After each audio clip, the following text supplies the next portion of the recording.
Hello दोस्तों, आज हम लोग ज्योग्राफी के पार्ट 2 के टॉप 50 क्वेश्चंस को देखेंगे जो सभी एग्जाम के लिए काफ़ी महत्वपूर्ण होगा।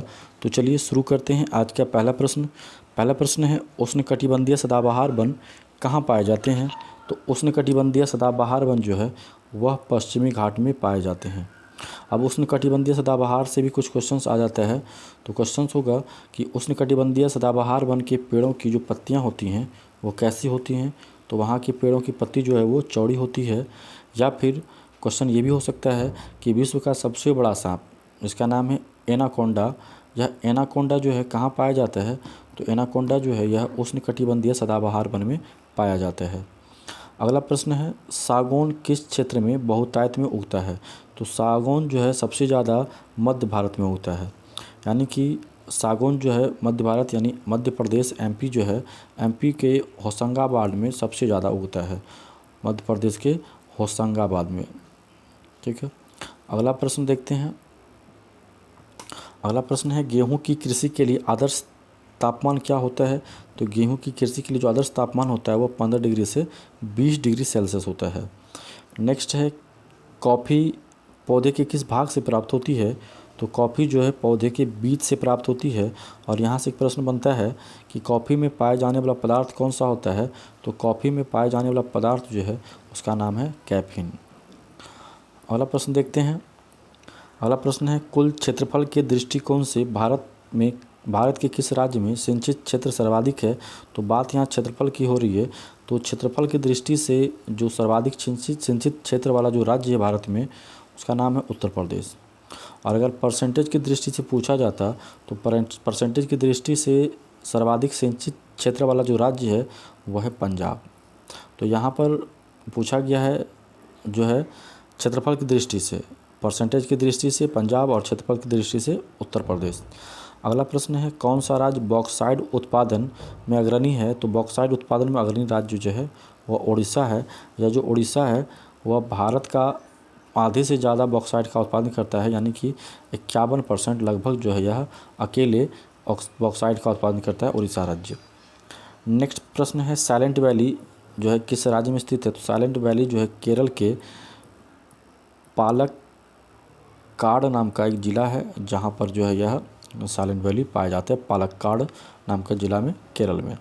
अगला प्रश्न है, तालचेर किसके लिए महत्वपूर्ण है? तो तालचेर, सबसे पहले तालचेर के बारे में, तालचेर जो है यह उड़ीसा में स्थित है और यह जो है तालचेर जो है भारी जल संयंत्र के लिए महत्वपूर्ण है। नेक्स्ट प्रश्न है, सूती वस्त्र मिलों की सर्वाधिक संख्या कहाँ है? तो सूती वस्त्र मिलों की सर्वाधिक संख्या जो है महाराष्ट्र में है और भारत का सबसे बड़ा उद्योग भी सूती वस्त्र उद्योग को माना जाता है। अगला प्रश्न है, किस उद्योग में सबसे अधिक श्रमिक रोजगार में लगे हुए हैं? तो सबसे ज़्यादा श्रमिक को रोजगार जो मिला है वह सूती वस्त्र उद्योग में मिला है। सबसे ज़्यादा श्रमिक जो है इसी सूती वस्त्र उद्योग में कार्यरत हैं। नेक्स्ट प्रश्न है, कौन से लौह इस्पात संयंत्र की स्थापना जर्मनी के सहयोग से हुई है? तो जर्मनी के सहयोग से जो लौह इस्पात का जो स्थापना हुआ उसका नाम है राउरकेला। ठीक है, ये छत्तीसगढ़ में पड़ता है, राउरकेला छत्तीसगढ़। ठीक है, अगला प्रश्न देखते हैं, डीजल रेलवे इंजन कहाँ बनते हैं? तो डीजल रेलवे इंजन जो है यह वाराणसी में बनता है। नेक्स्ट प्रश्न है, राष्ट्रीय पोत डिजाइन तथा अनुसंधान केंद्र कहाँ स्थित है? तो राष्ट्रीय पोत तथा डिजाइन अनुसंधान संस्थान जो है विशाखापट्टनम में स्थित है। अगला है, भारत का पहला सार्वजनिक क्षेत्र का उर्वरक कारखाना कहाँ स्थापित किया गया है? तो भारत का पहला सार्वजनिक क्षेत्र का उर्वरक कारखाना जो है सिंदरी में स्थापित किया है और सिंदरी है झारखंड में। सिंदरी कहाँ स्थित है? तो सिंदरी झारखंड में स्थित है। अगला प्रश्न देखते हैं। अगला प्रश्न है, ओबड़ा किसके लिए जाना जाता है? तो ओबड़ा जो है यह ताप तथा जल विद्युत के लिए प्रख्यात है। ओबड़ा ताप तथा जल विद्युत के लिए प्रख्यात है। ये जो ओबड़ा है यह कहाँ पड़ता है? तो ओबड़ा जो है यह सोनभद्र जिला उत्तर प्रदेश में पड़ता है। सोनभद्र जिला उत्तर प्रदेश यूपी में पड़ता है यह ओबड़ा। ठीक है, अगला प्रश्न देखते हैं। अगला प्रश्न है, राष्ट्रीय राजमार्ग NH1 किन स्थानों को जोड़ता है? तो राष्ट्रीय राजमार्ग NH1 जो है वह दिल्ली, अमृतसर, अम्बाला और जालंधर को जोड़ता है। दिल्ली, अमृतसर, अम्बाला और जालंधर को जोड़ता है। नेक्स्ट प्रश्न है, भारत में डाक विभाग की स्थापना कब हुई थी? तो भारत में डाक विभाग की स्थापना जो है वह अक्टूबर 1854 में हुई थी। भारत में जो प्रथम बार डाक विभाग की स्थापना हुई थी वह हुई थी अक्टूबर 1854 में। अक्टूबर 1854 में भारत में डाक विभाग की स्थापना हुई थी, 1854 में। नेक्स्ट प्रश्न देखते हैं। अगला प्रश्न है, भारत को कुल कितने पिन कोड क्षेत्रों में विभाजित किया गया है? तो भारत को कुल 9 पिन कोड क्षेत्रों में विभाजित किया गया। हालांकि इसका ऑप्शंस नहीं है सही, कोई भी आंसर इसका मैच नहीं कर रहा है, तो आपका आंसर होगा 9। भारत को कुल कितने पिन कोड जोनों में विभाजित किया गया है? तो भारत को कुल 9 पिन कोड जोनों में विभाजित किया गया है। अगला प्रश्न देखिएगा, भारत में एसटीडी सेवा कब आरंभ हुई थी? तो भारत में जो एसटीडी सेवा है वह 26 नवंबर 1960 को जो है भारत में एसटीडी सेवा आरंभ हुई थी, यानी कि आपका आंसर होगा ए नंबर। 1960 में भारत में एसटीडी सेवा आरंभ हुई थी। अगला प्रश्न है, किस राज्य में स्त्रियों की संख्या पुरुषों से सर्वाधिक है? तो केरल राज्य में स्त्रियों की संख्या जो है वह पुरुषों से सर्वाधिक है। अब वर्तमान में केरल राज्य का जो लिंगानुपात है, यह भी जानते हैं लिंगानुपात। वर्तमान में केरल का लिंगानुपात जो है वह है 1047/1000, यानी कि 1000 पुरुष पर 1047 महिलाएं।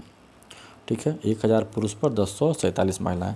अगला प्रश्न है, भारत में कौन से वर्ग की भाषाएं बोलने वालों की संख्या सर्वाधिक है? तो भारत में जो सर्वाधिक भाषा बोलने वाली जो वर्ग हैं उनका नाम है इंडो आर्यन।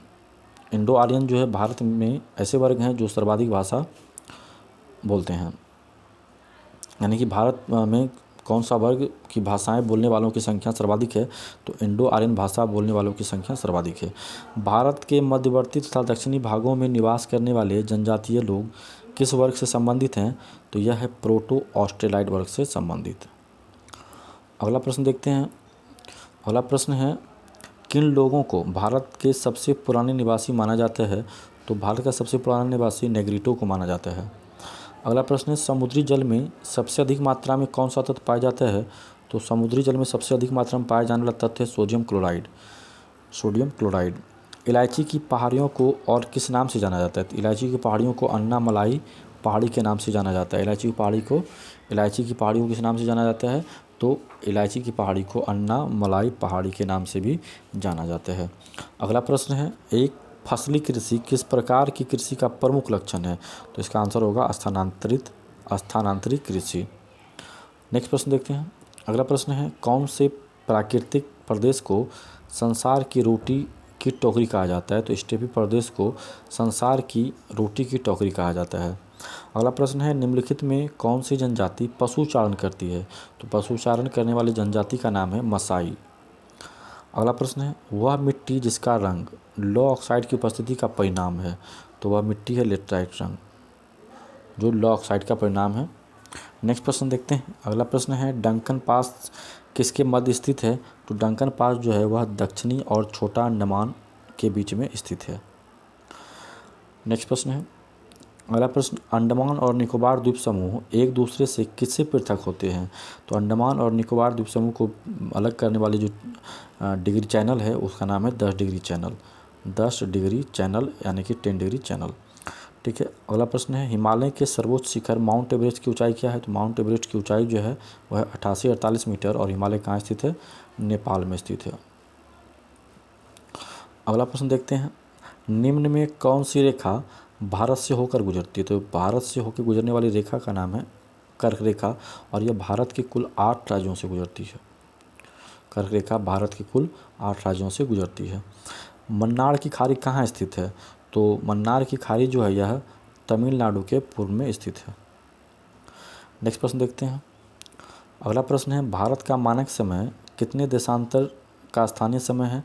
तो भारत का मानक समय जो है वो 82.5 डिग्री पूर्व देशांतर का समय माना जाता है, और यह भारत के मिर्ज़ापुर जो कि इलाहाबाद में यहाँ से गुजरती है। मिर्ज़ापुर, इलाहाबाद, उत्तर प्रदेश में। ठीक है। अगला प्रश्न देखते हैं, कोडाइकनाल किस पर्वत श्रृंखला में स्थित है? तो कोडाइकनाल जो है यह पालनी पर्वत श्रृंखला में स्थित है। कोडाइकनाल कहाँ स्थित है? तो यह पालनी पर्वत श्रृंखला में स्थित है, और पालनी पर्वत जो है वह तमिलनाडु में पाया जाता है, तमिलनाडु में स्थित है।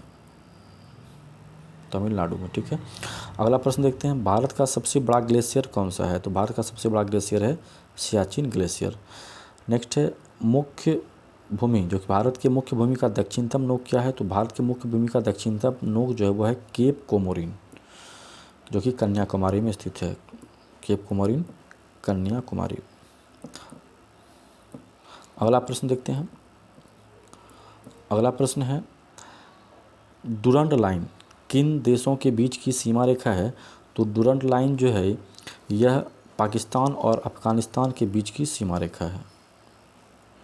अगला प्रश्न है भारत में सबसे कम वर्षा वाला स्थल कौन सा है? तो भारत में सबसे कम वर्षा वाला स्थान जो है वो लेह है, जो कि लद्दाख की राजधानी है और लद्दाख का सबसे बड़ा जो है यह जिला भी होता है, शहर भी है। सॉरी, लद्दाख जो है, लेह जो है लद्दाख का सबसे बड़ा शहर है लद्दाख का, ठीक है। तो भारत में सबसे कम वर्षा वाला स्थान कौन सा है? लेह, जो कि लद्दाख की राजधानी है और यह सबसे बड़ा शहर भी है लद्दाख का। अगला प्रश्न है हिमालय पर्वत श्रेणी की सर्वाधिक ऊंचाई पर स्थित दर्रा। तो हिमालय पर्वत श्रेणी की सर्वाधिक ऊंचाई पर स्थित दर्रा का नाम है काराकोरम दर्रा, ठीक है। काराकोरम दर्रा जो कि हिमालय पर्वत श्रेणी की सर्वाधिक ऊंचाई पर स्थित दर्रा है और इसकी जो ऊंचाई है वो है 5654 मीटर, 5654 मीटर, ठीक है। अगला प्रश्न देखते हैं, भारत की सबसे बड़ी सुरंग जवाहर सुरंग किस राज्य में स्थित है? तो भारत की सबसे बड़ी सुरंग जो जवाहर सुरंग है वो जम्मू और कश्मीर राज्य में स्थित है। नेक्स्ट प्रश्न है पूर्वी और पश्चिमी घाट कहाँ मिलते हैं? तो पूर्वी और पश्चिमी घाट जो है वह नीलगिरी पहाड़ी पर मिलते हैं, ठीक है। अगला प्रश्न देखते हैं, अगला प्रश्न है ऑपरेशन फ्लड किससे संबंधित है? तो ऑपरेशन फ्लड जो है वह दूध से संबंधित है। अगला प्रश्न है पोर्ट ब्लेयर कहाँ स्थित है? तो पोर्ट ब्लेयर जो है यह दक्षिणी अंडमान में स्थित है। अगला प्रश्न है क्षेत्रफल के अनुसार विश्व में भारत का स्थान क्या है? तो क्षेत्रफल के अनुसार विश्व में भारत का स्थान है 7वां और पहले स्थान पर जो कि है राजस्थान क्षेत्रफल दृष्टि से सबसे प्रथम स्थान पर राजस्थान, माफ़ करिएगा, क्षेत्रफल दृष्टि से जो है सबसे जो बड़ा राज्य है वह है रूस। दूसरे नंबर पर आता है कनाडा, तीसरे नंबर पर आता है चीन, चौथे नंबर पर आता है यूएसए, पाँचवें नंबर पर आता है ब्राज़ील और छठे नंबर पर आता है ऑस्ट्रेलिया और सातवें नंबर पर आता है जो कि अपना भारत है और आठवें नंबर पर आता है अर्जेंटीना, ठीक है। ध्यान रखिएगा क्षेत्रफल की दृष्टि से विश्व में प्रथम स्थान पर रूस है, दूसरे स्थान पर कनाडा, तीसरे स्थान पर चीन, चौथे में यूएसए, पाँचवें में ब्राज़ील और छठे में ऑस्ट्रेलिया और सातवें में भारत और आठवां जो कि अर्जेंटीना है। तो क्षेत्रफल की दृष्टि से विश्व में भारत का स्थान हो गया 7वां। अगला प्रश्न है निम्न में कौन से देश की सबसे लंबी अंतर्राष्ट्रीय सीमा है? तो भारत से जुड़ी हुई सबसे लंबी अंतर्राष्ट्रीय सीमा रखने वाला जो देश है वह है बांग्लादेश और इसकी जो लंबाई है वह है 4096 किलोमीटर, यानी 4096 किलोमीटर। अगला प्रश्न है निम्नलिखित में कौन सी रेलगाड़ी देश के सबसे लंबे रेलमार्ग पर चलती है? तो यह रेलमार्ग है जम्मू कश्मीर से कन्याकुमारी। अगला प्रश्न है ग्लोब पर भारत की स्थिति किन उत्तरी अक्षांशों के बीच है? तो ग्लोब पर भारत की जो स्थिति है वह 8 डिग्री 4 मिनट से 37 डिग्री 6 मिनट उत्तरी अक्षांश के बीच स्थित है। उम्मीद करते हैं आपको मेरा वीडियो पसंद आया होगा, तो लाइक करिए, सब्सक्राइब करिए, शेयर करिए और कमेंट ज़रूर करिए कि ये वीडियो कैसा लगा, अच्छा या ख़राब, जो भी लगे कमेंट करके ज़रूर बताइए। मिलते हैं अगली वीडियो में, तब तक के लिए धन्यवाद।